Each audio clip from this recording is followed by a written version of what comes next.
Vauxhall in South London, an eclectic mix of inner-city building style and a suitable setting for a teaching challenge featuring one of the country's most distinctive architects, Gillian Horne. She's planning to teach architecture to a geography class. A lot of the projects that I enjoy designing are in fact schools, and so it's interesting to be here and able to come into a class and teach. I think probably what happens with the children here, well, with everyone around, that they don't realise they're living in a design place and that they've forgotten to look.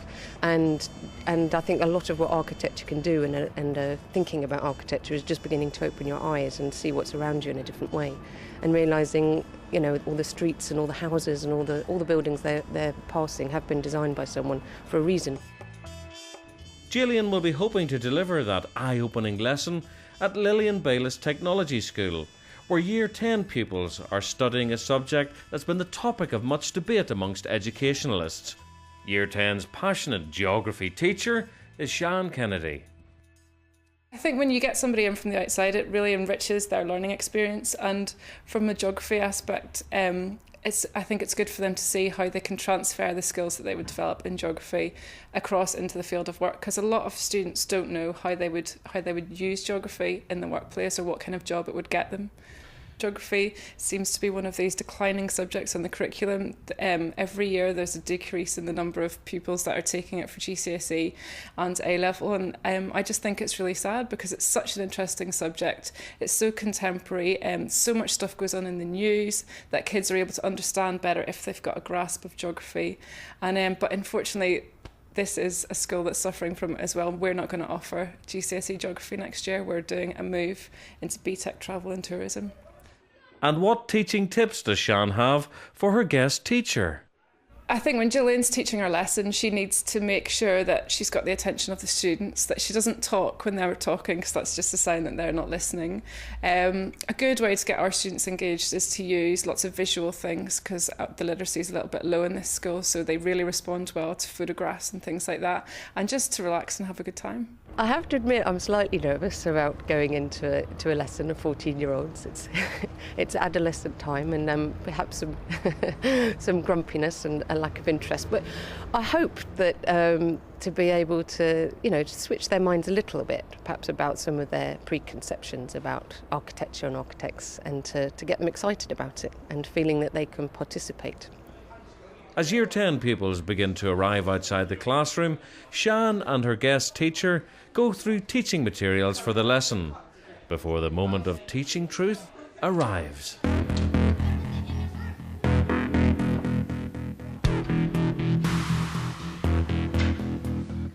After a brief introduction from Sian, Gillian begins her attempt to put architectural theory into teaching practice. Now, this morning I'm going to try to introduce you to architecture, the world that I live and work in and think about, and try to get you thinking about architecture.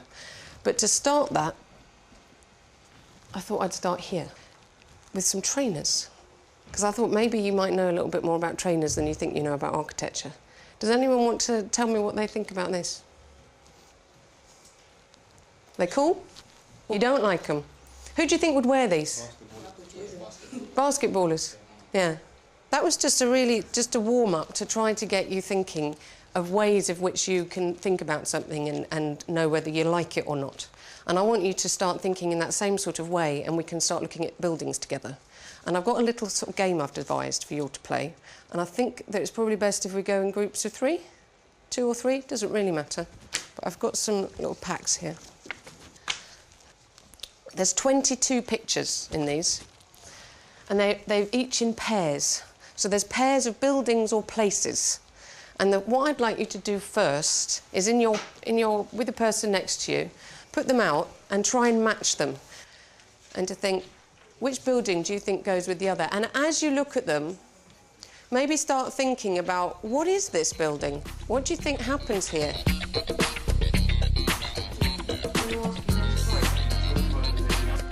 Where do you think, what might go with that?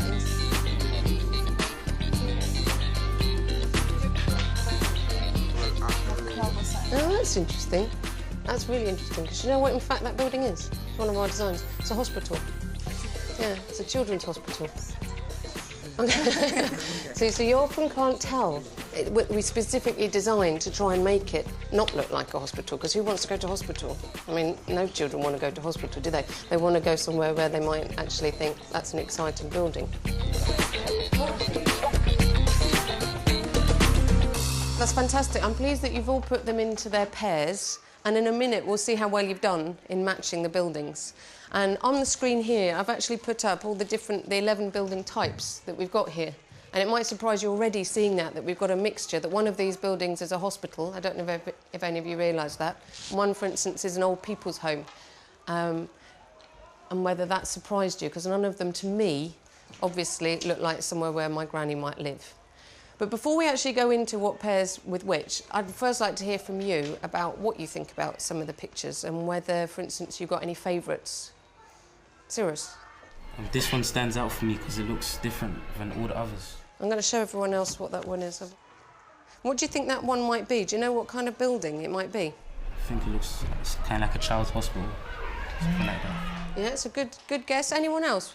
What do they think that building might be? Could those be houses? Housing? Yeah, for old people. Yeah, yep, you've got it.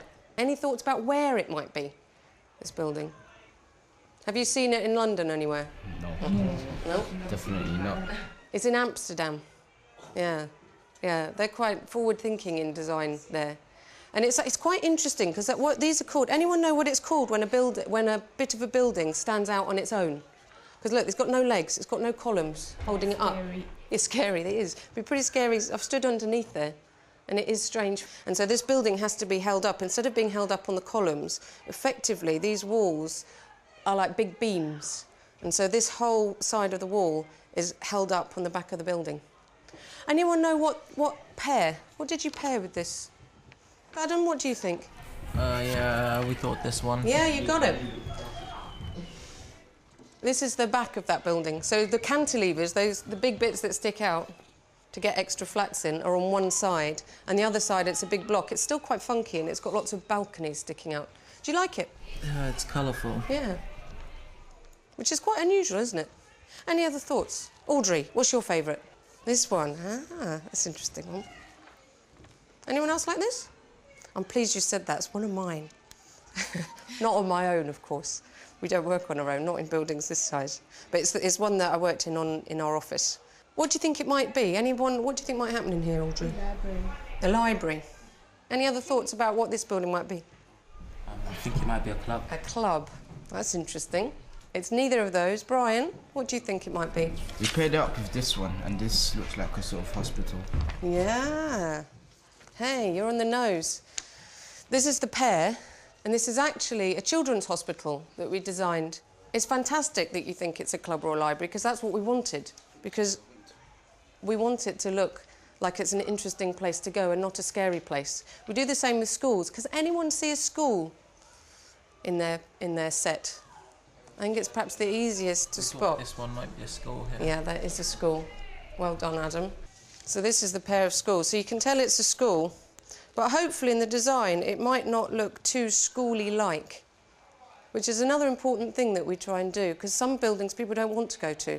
And so we and other architects try and design them to make them places that they might be more interesting and that they feel that they might want to go to them. I'm going to quickly run through now and give you some of the answers.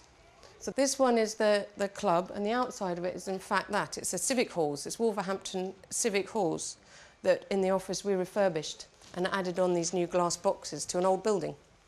What do people think this one is? That looks weird. What's weird about it? The shape. Yeah, it's unusual, isn't it? We've also done this one. This is a school in Nottingham, and that's the outside of the school. I think most of you got that, didn't you? How about this one? Anyone know what this was? Max? Church. Church? No? It's good, interesting. Brian, what do you think? Is it a train station? Yeah. Do you know which one? Now revitalised, St Pancras Station, and that's it. So it's the new Eurostar terminal. Yeah. So but this one particularly shows, hopefully lots of them, and outside of the building might look really different to what's happening inside. You would never guess, would you? And it was designed as a railway station as well. It's not converted. But hopefully what you might have learnt from this lesson, what I was trying to get across, is just how surprising architecture can be. And the fact that it's all around you. The city itself is a designed place. And it's for you to be able to look at, just as much as you can look at trainers and you can think, they're nice, they're not nice, they're worth it, they're not worth it, whether you want them or what use you might have with them or how they could be better. It's the same with buildings. Because you've got as much ability to like as I have or any of us have. The biggest lesson I've learnt in architecture is just learning to look. That's the key. Do you think you might do that? Open your eyes a bit. Because architecture's there for all of us to live our lives better. And if we start looking at it and start noticing it and wanting more from it, then we'll get more. And we will get a city full of these kinds of buildings.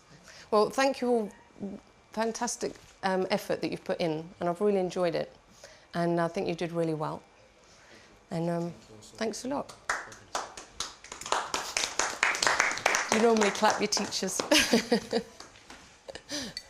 I thought the card match idea was really good. I thought it worked really well. They were all looking at the photographs, and I think you challenged quite a few of their perceptions there. I think that was good. Oh, good. I know they did behave in some of the ways that I was hoping, and that they didn't get some of the buildings that they weren't supposed to get. So I was quite pleased that it did sort of challenge some of their ideas about what they thought certain building types might look like. Yeah, definitely. I thought it was really good, and especially some of the kids seemed to really get into it and give you some good answers. Yeah, I know. It was really interesting. It was also interesting to hear what they liked and didn't like. Sometimes it was a bit of a surprise. Like I think it was Audrey who didn't like King's Cross and Pancras because it was old-fashioned, and often, you know, we're more culturally trained, I think, to like our buildings and think they're more special and important than new ones. So I was quite pleased actually to hear that they were sort of open to some of this sort of more modern and contemporary ways of designing and thinking about buildings. So would you do it again?